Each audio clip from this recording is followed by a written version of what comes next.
so एउटा कुरा चाहिँ के हो मलाई चाहिँ चित्त नबुझेको मैले चाहिँ फोहोर व्यवस्थापनको लागि ठाउँ ठाउँमा फोहोर छ नेपालमा हद्दै फोहोर छ त्यसलाई कसरी सफा गर्न सकिन्छ मैले भिडियोज बनाएर आउँछु अनि सबैजनाले हेर्नु छ र हो भनिदिन्छन् तर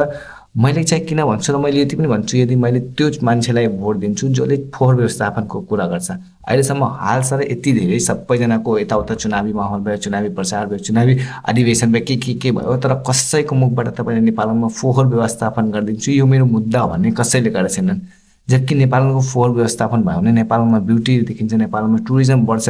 नेपालमा मच्छरले प्रब्लम गरिरहेछ नेपालको नाम सुन्ने बित्तिकै अल ओभर नेपाल मुख यस्तरी खुम्चाउँछन् नाक यस्तरी खुम्चाउँछन् नेपालमा कस्तो कुन रूपमा छ त्यो कसैलाई थाहा छैन र यदि नेपालमा राम्रो एउटा कोही नेता आयो र उसले चाह्यो भने मजाले सकिन्छ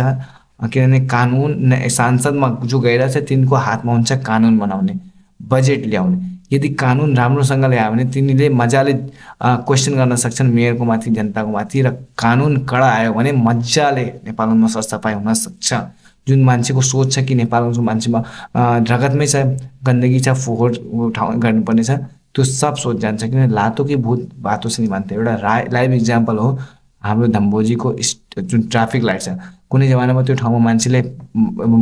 कानुन थिएन मान्छे जता भाइ त्यतै भाग्थे तर कानुन आयो अहिले सबैजना रेड लाइट बल्ने बित्तिकै रोक्छन् हरियो लाइट बल्ने बित्तिकै भाग्छन् र सबजना अहिले डराउँछन् कि 500 रुपियाँ चार्ज लाग्छ 1000 रुपियाँ चिट काट्छ सो नियम कानुन आयो भने अच्छे आफ्नो ठाउँमा हुन्छन् र यही नियमको लागि सांसद चुज गर्छौँ हामीले जो त्यहाँ गएर नियम र कानुन बनाउँछन् र बजेट ल्याउँछन् सो अब मेरो चाहिँ भोट तिनलाई हो